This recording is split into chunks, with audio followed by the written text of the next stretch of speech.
Then on May 27th, you know, the Pentecost sermons of that year of 2012 kind of got things going. Then we had the general chapter in July.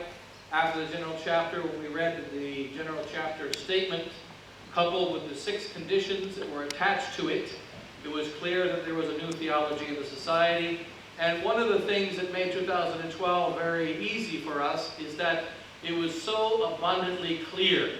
There was no confusion in the documents. It was very clear the July 14, 2012 statement was a compromise of faith.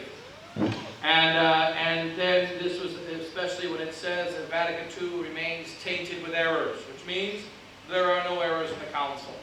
And I remember arguing with Father Couture, my superior, about that particular word, tainted, for 45 minutes. And he was never able to just give me a different explanation or a different interpretation of the word tainted. The word tainted does not mean tainted, but real, present of the error. Because if you're tainted with errors, it's like the taint of original sin remains. The taint of original sin remains after baptism. There's no taint of original sin before baptism. Before baptism, you're in original sin. After baptism, the original sin is gone, but the taint or the stain remains. You know, the inclination to evil, the weaknesses, the wounds remain. But the original sin is gone. And so it's like the bullet's been removed, but there's still some scars. The bullet's not there anymore. And so when you say that the Vatican II is tainted with error, it means it doesn't have error. And when 40 priests accepted that, those 40 priests were guilty. You should never have tolerated such a clearly liberal statement. And they said, no, it wasn't liberal, it was only confused. And they said, well, that's the essence of modernism. Modernism speaks in confused language. It's modernist. And then the 6 conditions made it even worse, made it even more clear. The first condition was a compromise of faith against the first commandment. And then the one that most people were upset about was the second wishable condition, or desirable condition, which was that we would rather not be under a local bishop, which means that we accept to be under the direction and care of a local bishop. And that means handing the sheep over to the wolves to be destroyed. And no Catholic priest who has the care of souls can tolerate that. Better to die than tolerate such a thing. So it became very clear. We stood up. And then we had a meeting of priests August 10th, August 8th or 7th through the 10th in Washington, D.C. with Father Ringrose. The place where Father Ortiz is now. Father Ortiz wasn't there at that time. Father Ortiz was still in the society in France, accepting his exile at that point. He wasn't yet with us. And then, so that there were about 30 priests that were going to come to this meeting, and then it became 25, 20, 15, 10, 9, 8, 7, 6, 5. And it was eventually only 5 priests that came to the meeting. And 2 of them were myself and Father Giselle, and Father Hugo, and then Father Ringrose himself, of course, and another priest helps us, Father Voigt. And so we met, and then there was an election of a superior. I was elected the superior, and we began to work as a Marian corps of priests, small corps of priests to work to spread the faith. And Father Hugo went away for a few months to decide whether or not he wanted to go or continue with us. And so there was 2 of us then.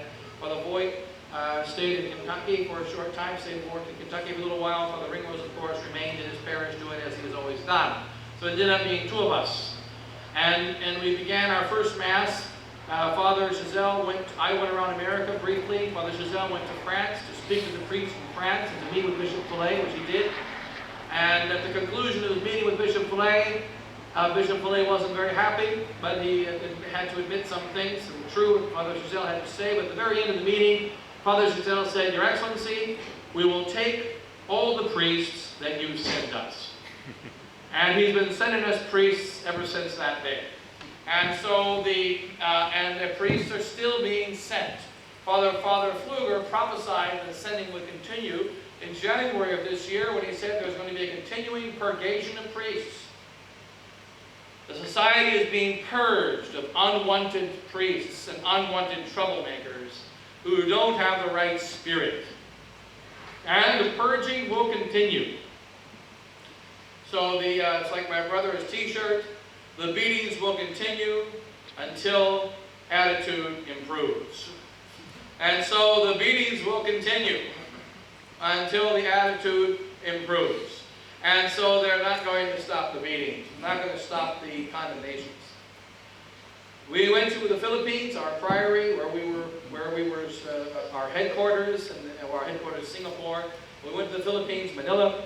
We went there in September of 2012, and we're forbidden to say Mass even privately on side altars, even at 3 o'clock in the morning. We asked Father Couture, our superior, can you at least allow us to say Mass privately at 3 o'clock in the morning?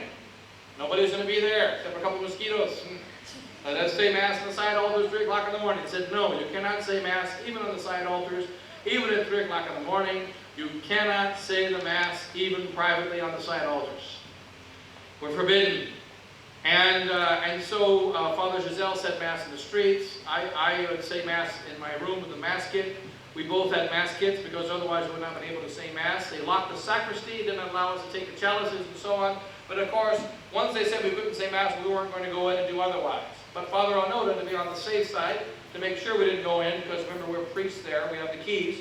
So they changed the locks in the sacristy, just in case we might try to go in and get some chalices and set up and say Mass.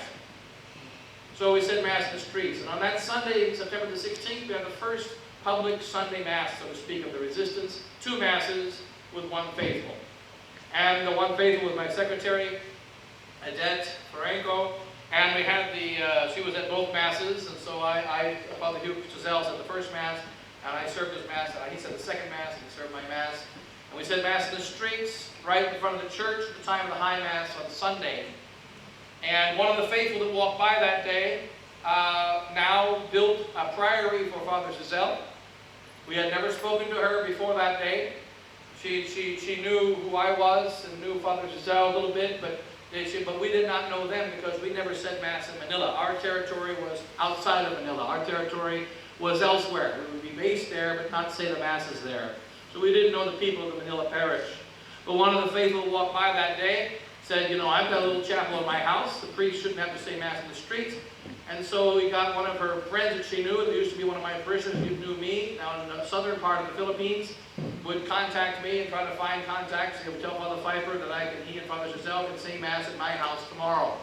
So it took him a while. He finally got a hold of me, and then we went over and said Mass at her house the next day. And now that's the place, just south of there is where the seminary is. He built, we call it the Taj Shazal. Was built south, the magnificently beautiful place with wood carvings, and it's disgusting. Our place in Kentucky is a dive. Father Giselle's place in the Philippines is magnificent. And but in any case, but she built it, and we have our place there. Now, we started with 2 priests and 1 faithful, and then we just simply went around, first of all, our territory, the Philippines, and traveled together. Then we went to America, traveled around together. And then Father went back to the Philippines, and then I stayed in the United States the majority of the time. And from both places, priests started to slowly come to join us. Father Hugo came back to join us again. Father Voigt came down, and then other priests tried to help out at different times in different places. And priests slowly came more and more into this movement of the resistance against modernism. And now we have more than 2,000 to 3,000 faithful throughout the world. And we say Mass in about 70 different locations, Father Giselle and myself, and the priests that help us. And there's another 30 or so locations where they say Mass in South America, under the protection of Father Thomas Aquinas, the monastery there in Brazil, and also Father Jahir, another monastery in Brazil, and Father Cardozo is the principal society priest who goes around to all those places saying Mass, and Father Trincado, and now Father Altamira, and other priests are joining to help the spreading of the word in South America, in the Spanish-speaking world in South America, Central America, and Mexico. And so they were being well taken care of. Meanwhile, priests, the faithful, continue to call us. I just got a call last week. I got a call from Poland, from Switzerland, and of course, recently from Africa, from Gabon, and also from Kenya. And so that the people are calling and saying, Father, can you please come? Can you please send priests? We want to have one of your priests come and say Mass.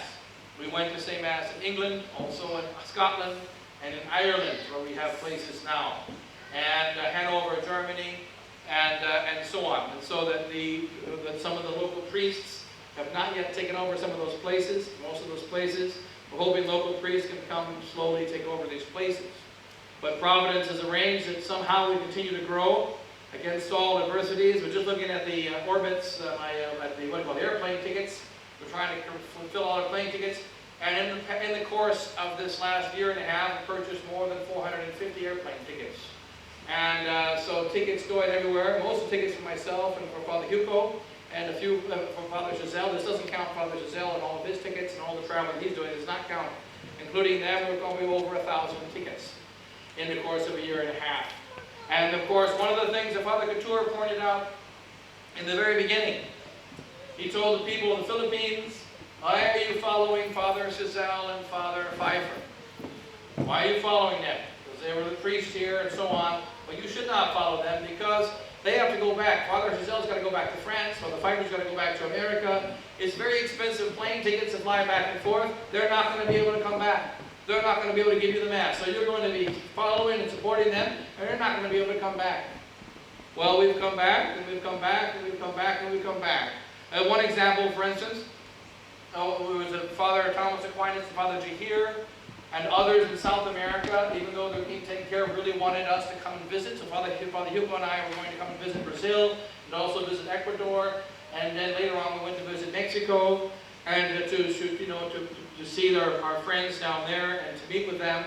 But the problem is the trip would cost over about $10,000, and had a total of about $500 or $1,000 in the bank. So the trip was scheduled, but we couldn't make the trip. Someone wrote a check for $10,000, just made an out-of-the-blue donation of $10,000 for no particular reason, one check for $10,000, no particular reason, right before the time to buy, the last minute to buy the tickets.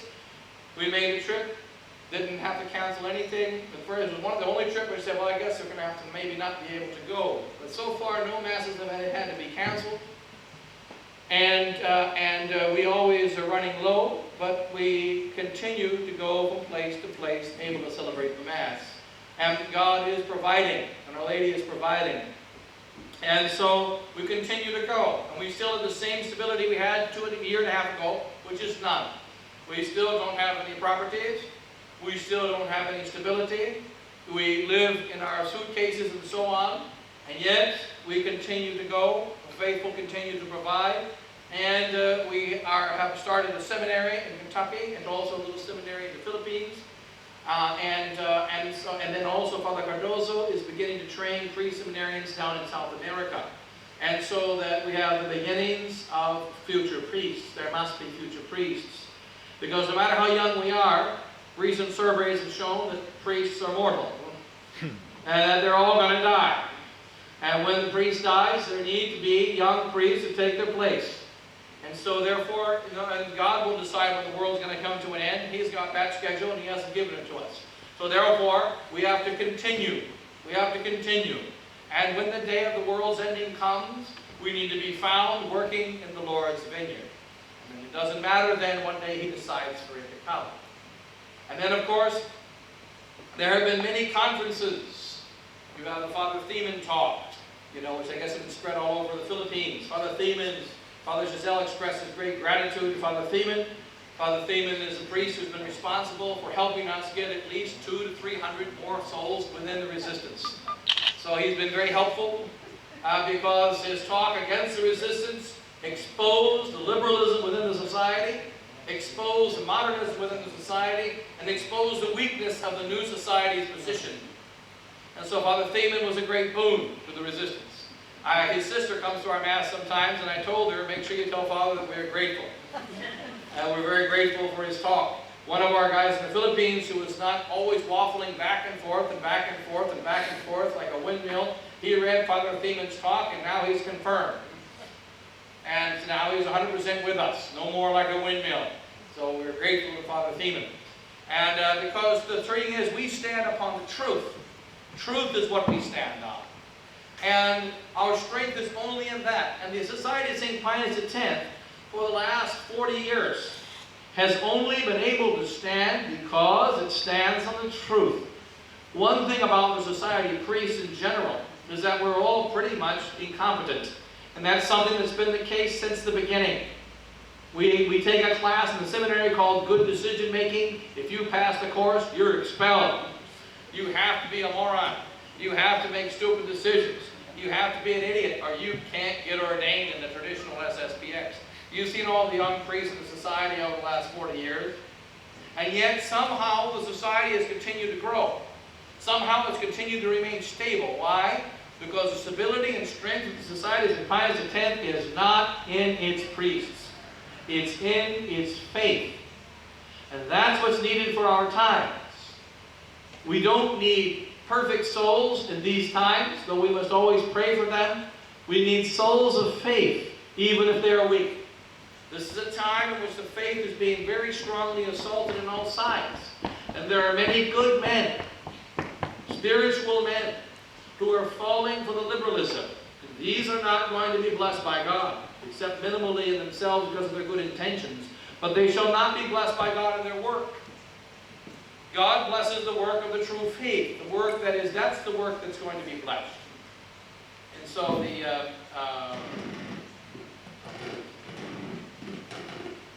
so God blesses the work of the true faith. That's the work that is going to be blessed. And so that we must continue that work. And so far, there is still the blessings of God. There are many difficulties. There are some sorrows. There are some worries. There are concerns. There are wounded souls we have to deal with and mistakes that we continue to make. But so long as we stand for the truth and try to live in the sacredness of the divine charity, God will continue to bless the work. And we must remember also that the situation in the church will continue to get worse until heaven is obeyed. Heaven has not yet been obeyed. We have 8 popes that have disobeyed the Blessed Virgin Mary. Pius XI, Pius XII, John the 23rd, Pope John Paul the First. John for a few days, only had a short period of time to disobey. John Paul II, Benedict XVI, and now Pope Francis, who doesn't even know that he's Pope. And so these popes have all disobeyed heaven. And each one of them knew that the Blessed Virgin Mary speaks the truth. Even Pope Francis, when he visited Fatima. Every one of them called themselves, one way or another, the Pope of Fatima. And every single one of them disobeyed Fatima. It would be understandable if they said, Fatima is a hoax, therefore I'm not listening to Mary. But all these popes said, Fatima is real, and I'm still not listening to Mary. And so it's a great mystery. And Our Lady did say the consecration will come but late. But until that day, things must get worse. And one of the grave errors of Bishop Fellay and the new Society of St. Pius X is the disagreement with the Blessed Virgin Mary. The Blessed Virgin assures us things will get worse until she is obeyed. But Pope Bishop Fellay and his followers believe things will slowly get better.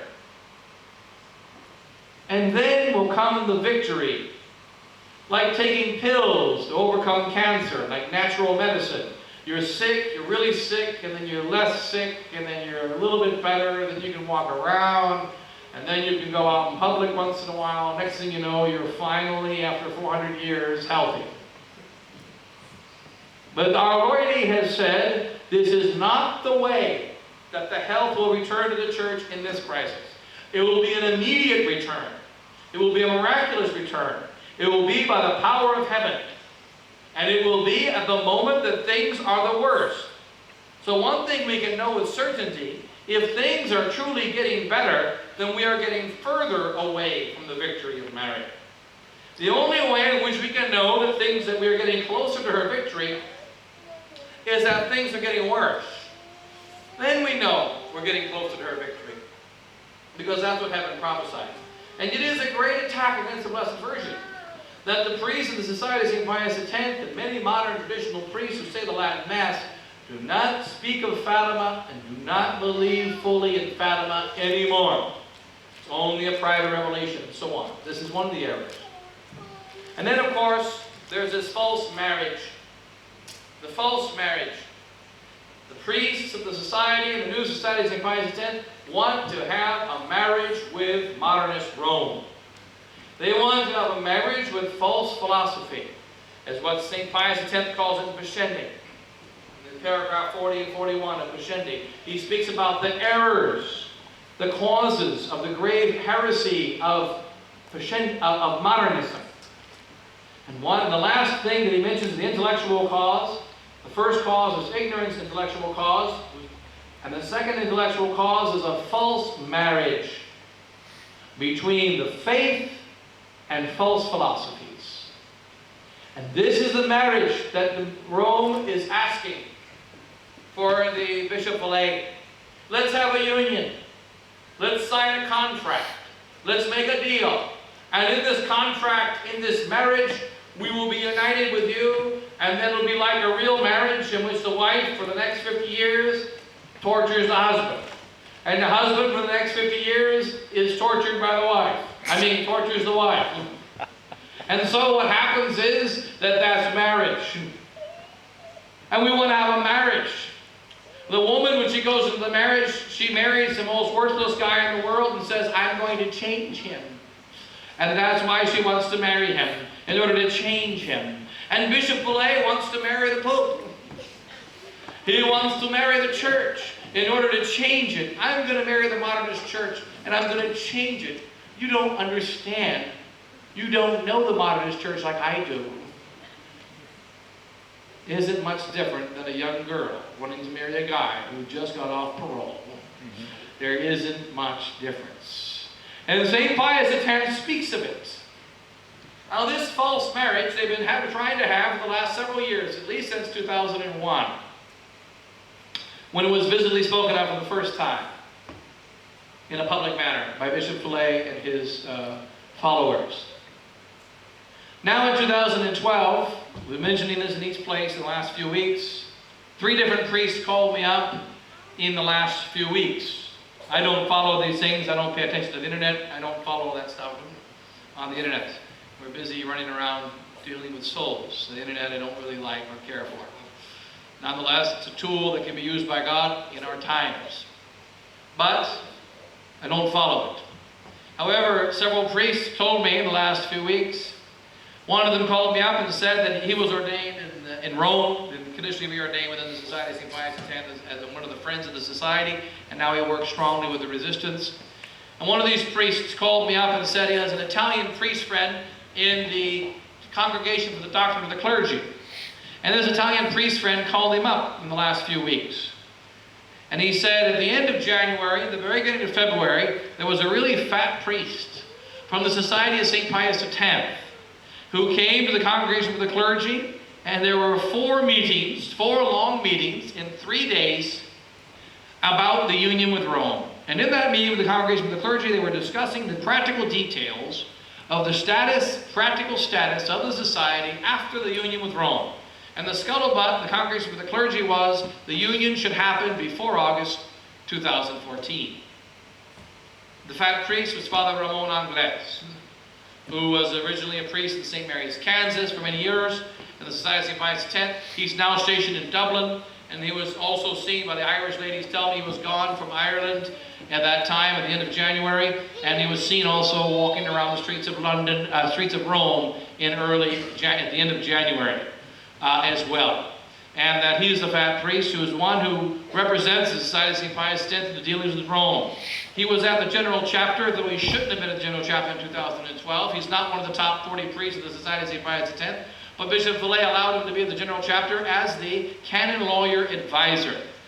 And of course, there's no such thing, and he doesn't have a doctorate in canon law, which we can't get one in the society anyway, but he was the canon law advisor. That was his official capacity in the General Chapter of 2012, and he shouldn't have been there.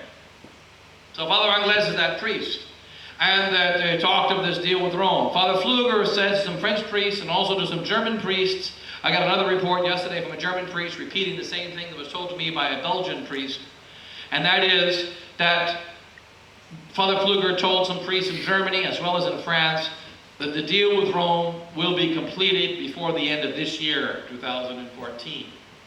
Another priest called me from another priest, another friend outside of our little group. He called me and said that he was noticed these signs as well, and that he was reading the National Catholic Register of the United States, February of 2014, 14, just a few weeks or a month ago, in which it said, now is the time for the society to be accepted by Rome. And it gave some reasons. It says, in the time of Pope Benedict, it was not the time for the society to be received by Rome. Because at the time of Pope Benedict, the Benedict was a little bit too conservative. He had conservative elements. And people could perceive that the society was joining Rome only because of the conservative side of Pope Benedict, and not because of the whole Pope Benedict. Whereas, in the case of Pope Francis, he is Vatican II from the top of his hair to the bottom of his toenails. He is living, breathing, moving, 100% liberal Vatican II. And therefore, if the Society of St. Pius X makes any agreement with Pope Francis, it means they are agreeing to Vatican II. And therefore, it's now time for Pope Francis to invite them in. In December of last year, 2013, Cardinal Mueller says, the doors are not closed. This is the one who hates the society. The doors are not closed. We open the doors of the society. And so in any case, the signs of this deal are coming through. Now one question I've had for each of the groups I've been going to see, because this has been the case for the last month or so, what do you think will be the reaction of the people if the deal comes through? My opinion is 60-40, 70-30. In other words, 60% chance of this being another lie by Rome, and a 40% chance of the deal actually coming through this year. I personally don't see any great benefit in the deal because the society has already accepted Vatican II. The society has already accepted the new Mass as legitimate. The society is already working with Rome in a de facto situation in many cases, such as marriages in France, Indult Mass in Italy, celebrated by the Society of St. Pius X for several years, and in Madras, India, where I was in January of this year, in Madras, the Society is saying Mass with the written permission of the local bishop of Madras. The new bishop of Madras, Manipur, has given permission to the Society of St. Pius X in writing to say Mass in Novozordo churches in the diocese, which they are doing. And we say Mass in a little school where we had the Mass for many years, and yes, about 70 faithful, and about 9 of our faithful go to the mainstream SSPX Mass in Novozordo churches with the approval. Practical approval, even though the official approval has not yet been given. And this situation is increasing. We were given permission by the local bishop to say a Mass in Germany at the place where the Veil of Veronica is. This is in 2013. And so there's more and more of these permissions being given, with that, and so that we're more and more being united, more and more being pulled together. So there's no need for a full practical statement. However, this practical statement may come in the end of this year. What do you think will be the reaction of the people, particularly those people who said in 2012, there's no deal with Rome. Unless there's a deal, don't bother me. If there's a deal, then I realize there's a problem and I'm going to leave the society. What do you think will be the reaction here of the people you know if this deal does come through and Bishop Fillet goes and kneels in front of the Pope like Bishop Refon did back in 2002 and say we're all happy and things are together and so on? What do you think will be the reaction of the people here? Will there be a massive increase in the resistance? Will people be really upset? What do you think will be the reaction? What do you think? I think lots of people will go with it. Go along with it? Yeah, absolutely. Yeah. You think a lot of people go along with it? I think lots of people will go against it as well, Father. Or will go against it? Because lots are saying to me, oh, but they haven't done a deal, When they do a deal, then I'm going. How many of those people will make good on that promise? Do you think that many people will make good on the promise that when they make a deal, I'm going? So who thinks that also many people will leave? Some will make good. Yeah, right. But lots of them think, oh, we've got to go to, lots of Yeah. them, we go to Rome to convert Rome. I've had people say to me, we've got to get in there to convert them. Right. I've heard that many times. That we're going to go in with Rome to convert Rome. What I've heard many times is, you know, the fight's going to begin. It's going to get ugly.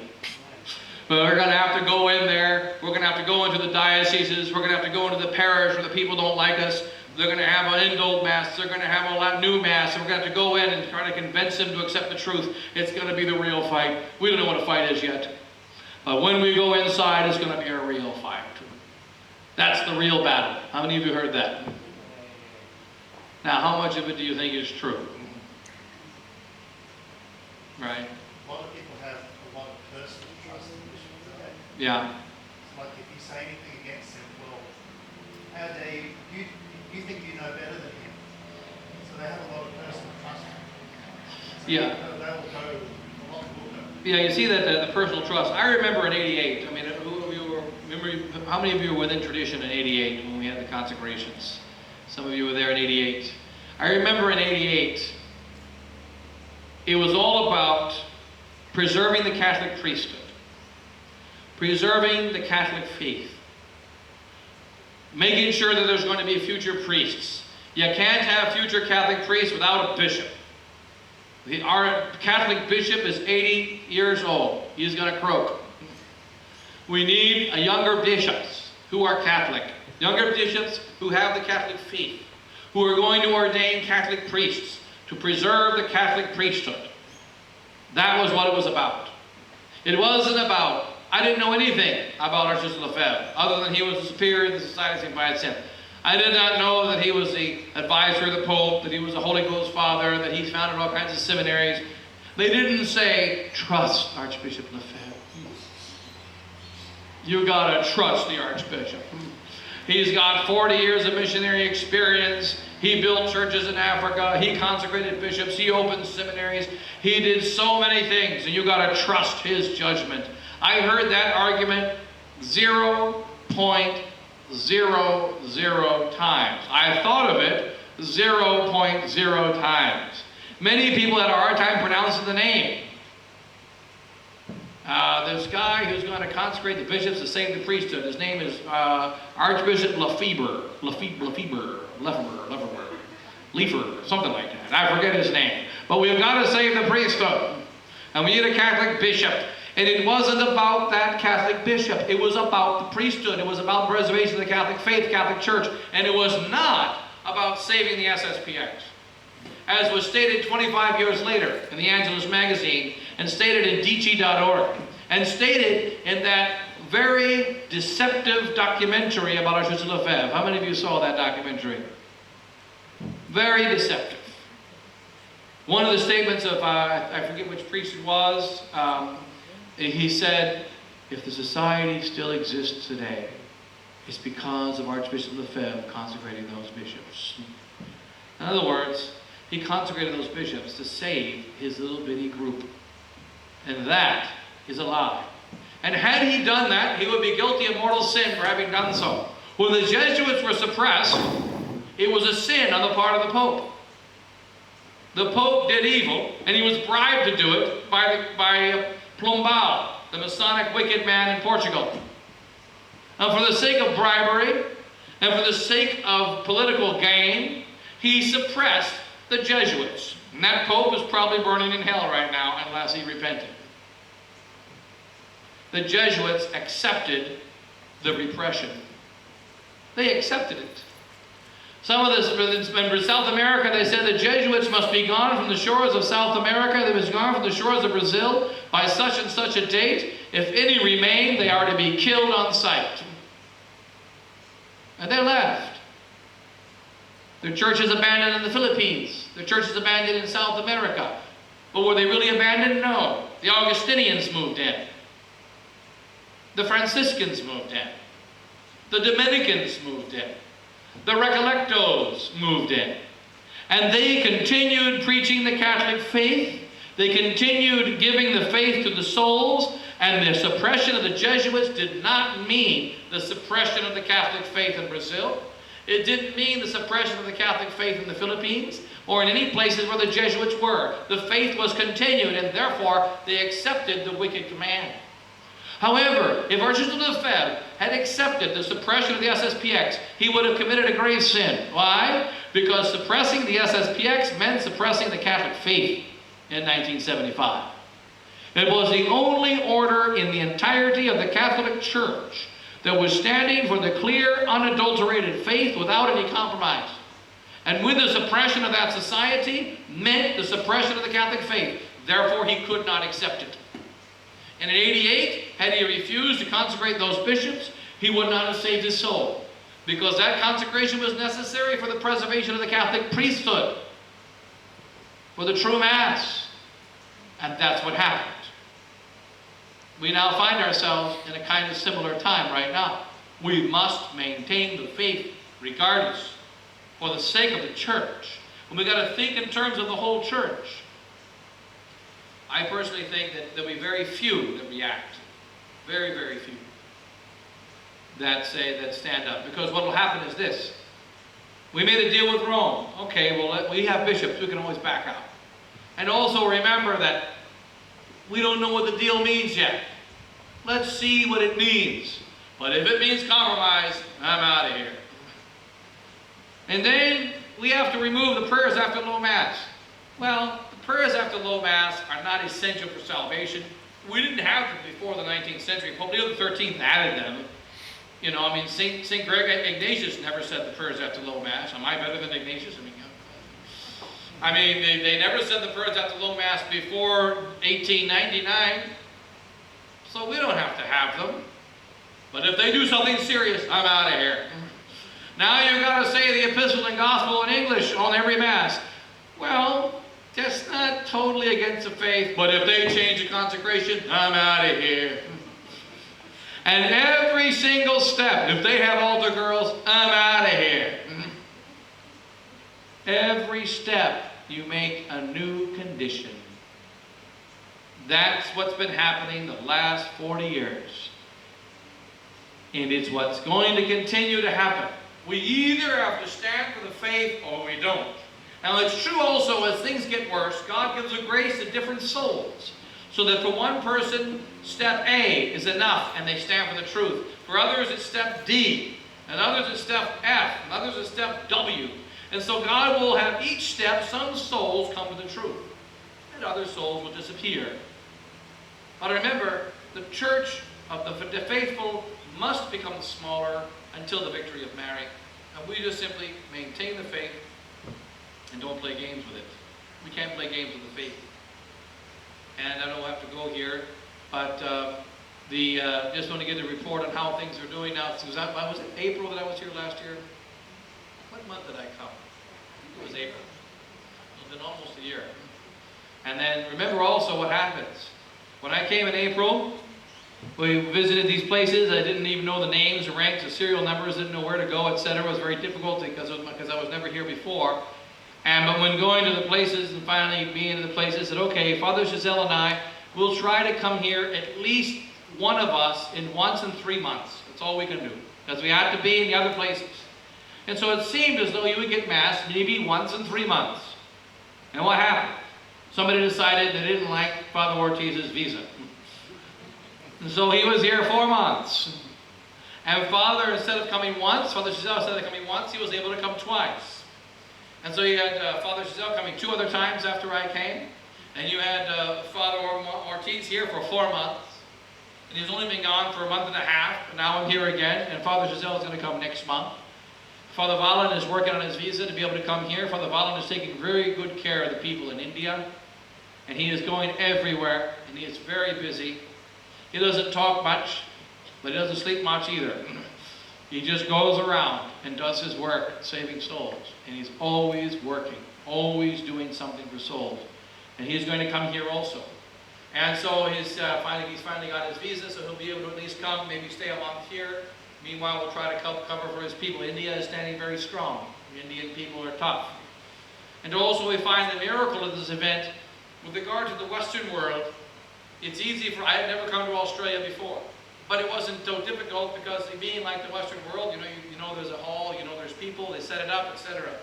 But in the Philippines and in India and Asia, it's not that way. If the people had called us and we were never there, we would not know which jeepney to get on, which rickshaw to jump in, which guy to yell at, which train to jump on, which guy to kick in the head, and so on. Things you all have to do in Asia. And so that we would not have been able to just go to the people in India who would have called us. We wouldn't know where to go and how to do it. But because we were both in India and in Singapore and in Malaysia, they changed the laws, for instance. They changed the laws in India so that we had to be out for 3 months. During that time, I would be out of India for 3 months. During those 3 months, or 2.5 months, during those 2.5 months, I would be in Singapore, Malaysia, come down to New Zealand, because remember New Zealand is part of Asia, for the SSPX, preaching retreats in New Zealand, and then also going to Samoa and the Pacific Islands, And then Father Giselle also was out, had to go around to these different places. And so we learned the areas, particularly of Asia. And so, as a result, when the crisis came, the people called us, and we knew exactly which jeep to catch. We knew exactly how to go around and take care of them. And if we were not stationed there, it would have been impossible. And so it's clear, divine providence. Father Frankie and I were kicked over to Asia. I'm still a priest of Asia, so I still wear my white cassock. My heart is there. I'm still there. I'm stuck over here. I'm materially stuck temporarily in America. I'm stuck in the Western world.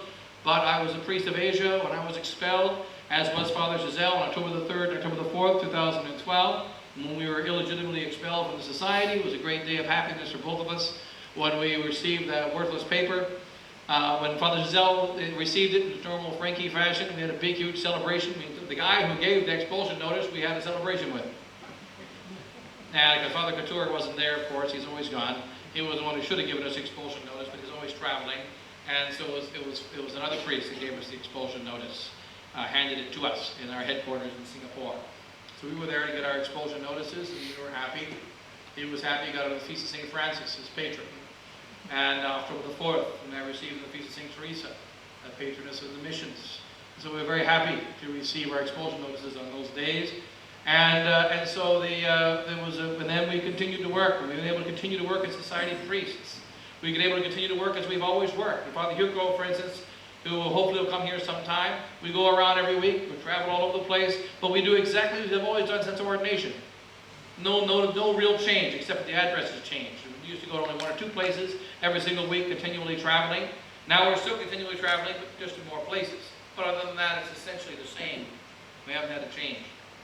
But in any case, anybody have any considerations we have to go here? Any thoughts or questions or developments here in Brisbane or whatever, or in Australia? Yes. Father Bishop Williamson's now got his visa. Any idea when he's coming in? I don't know when he's coming. I understood through the grapevine that he can't come in April with Father Giselle. But my guess is it'll probably be after June, is my guess. But I don't know, because he can come at any time. I'm just guessing, because he kind of lays things out like that. He has his schedule he lays out in advance like that. I'm lucky if I know where I'm going next week. Because we say Mass in 30 different places, normally in the United States and Canada. I'm trying to make sure none of them go longer than 6 weeks or 7 weeks without the Mass. Some of them go long periods of time without the Mass because they're difficult to get to and so on. And even though, so I can't make anybody have Mass on the first Sunday, second Sunday, third Sunday. So yeah. Okay. The 20 or 20 odd priests from France, did they move? Basically, no. What you have in France, there's 2 priests. Okay, Father Pinot, but he was already out and moving before that declaration came. Father Pinot is with the Resistance. He's now in Canada, helping take care of our people in Canada. So it's a big help. He's in Quebec. And so we have about 70 faithful in Quebec City. Very strong, good, faithful, French-speaking Canada. Father Hugo and I go there. We don't speak French. We have to use translators. Father Hugo speaks a few words because he's from up that territory. And 9 sprechen Sie Frog, myself. And so but we go up there, and of course some of them speak English, but they have a translator and so on, like in other places in Asia we have the same situation. But we say Mass in Quebec. And now Father Pinot, who was there for a while, is going to stay there the whole month, from March 25th until April 25th. So he'll be there for Easter, and so it's going to be very good. He's going to take care of them for Easter, and he's going to be there from now until Easter. So it's working out very well. He's helping the people there. But in France, there's nothing really happening in France yet.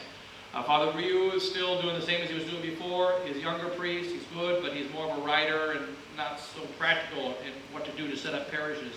Father Four, older French priest who was going to be consecrated Bishop Archbishop to Lefebvre, he's in South America. He went back to South America, and that's where he's been for the last 35 years. And he's there in South America, and good work is happening there. Priests that's developing because of him being back in South America. France is still struggling. But there's a few other priests rumored to come out publicly in the next few weeks or months, but nothing's happened yet. Father McDonald? Father McDonald, well, hopefully Father McDonald will come and join us. Father Ed McDonald, we need a good singer. Yes,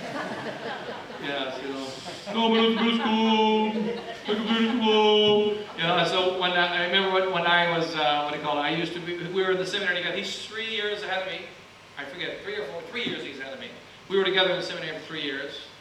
And his last 3 years, my first 3 years. And so, yeah, but Father McDonald, then only a few years. He was here, what, 10 years? How long was he here in Australia? It was a long time, maybe longer than that. 2 years. 2 years. He was stationed in Brisbane, wasn't he? Yeah. Only for about 5 years, but he was in Perth for a couple of years. And in Sydney. And then he was up out west, right? He was here for a long time, right? More than 5 years. Only 5 years? Huh? 3. 4 years, yeah. He was here for more than at least 10 years, I think. Maybe 10 years in Australia. Yeah, I think at least. Only about 4 or 5 in Brisbane. Yeah. But, you know, and so, you know, it's the choir, always good for the choir. And so, and, you know, and again, like each priest has their event, I think God allows it to happen. Again, he stood for the truth about abortion in Ireland. I don't know if you know, who knows the situation of Father in Ireland. But, you know, basically, there's a group called the Youth Defence, which was started by traditionalists in Dublin, and they said it was okay to force the birth of a baby that was non-viable, which means, of course, the baby necessarily is going to die, and you're kind of directly killing the baby. You know, it's not the same as what we call a tubal ligation. There's such thing as indirect voluntary, which is that if the woman is dying, supposing there is a legitimate abortion, which we call an indirect abortion, like the baby's in the fallopian tubes, and the tubes have to be removed, in which case a tube is a part of a mother, and the tube is killing the mother. So it could be tolerated to remove the tube to save the mother, but a result would be the child inside the tube would die. Therefore, the baby might die, but the baby would not be killed. It's what we call the principle of double effect, by which you do an act in which a good comes from it and also an evil effect, but you can never directly cause the evil effect. You have to do something which in itself is good or allowed, such as removing the tubes of the mother, or like a hysterectomy, and the mother's wombs were torn apart, so they have to have a hysterectomy. That's a part of the mother. But so in the argument, they say, well, no, when you force the abortion, you're saving the mother. No, you're murdering the baby. It's murder. And they say, well, no, this is not murder. And then he asked Father Angles to clarify it. He said it was right. He asked Bishop Fillet, do you accept this? And Bishop Fillet said, yeah, there's no problem. And so, yet of course, like all the time when you're dealing with something erroneous, they don't explain it. Like I just explained to you the principle of double effect. And an example of when abortion can be allowed, so-called abortion, can be tolerated. When you're not directly aborting the baby, you're removing the fallopian tubes and the baby dies. So, but there's not, you don't directly cause the death of the baby. And so in this case here, you're killing the baby, it's abortion. And so they decided to not bother with it. And then he realized, I think from that there is something wrong in Denmark. He wasn't in favor of the deal with Rome anyway, not in favor of the things going on, but I think that circumstance helped him to see that the things in the society are a little darker than just a bad practical decision. So I think it was a kind of an opportunity of grace for Father. And now now it's a matter of grace, I think, that you've got to pray for him. Because remember, priests are human beings also. And we should be able to just stand up and fight because it's the right thing to do. But priests need other priests. They're not meant to be alone. Priests need a place to stay. We're human beings as well. You know, they need their lattes, you know. And so the priests do need food and sustenance. They do need these things. They are human beings. And it can be a very terrifying thing. Even though the priests of society are not rich, we don't get money, but we do have shelter, we do have stability, we do have someone to take care of us. And so to leave that behind is not easy. And so it does take a grace to do that. And God will always provide, we know that, it's written in all the books. But when it's your turn to jump, you're like, let me reanalyze this. And so it takes a grace. It takes a grace. We've got to pray for that grace. And so, you know, hopefully, I think God will provide a priest. You've already got 4 months of a priest who wasn't supposed to be here. And Father Bollin's going to be able to come, hopefully. Father Jill will be able to come back. I will try to come back. And then at some point, God will provide you with a priest. You don't know when or who, but God will provide. He already has. And he will continue to provide. We just got to have confidence in that. And then anything else there? Anybody? Okay, we can go ahead and say a prayer then, and we'll come back to it.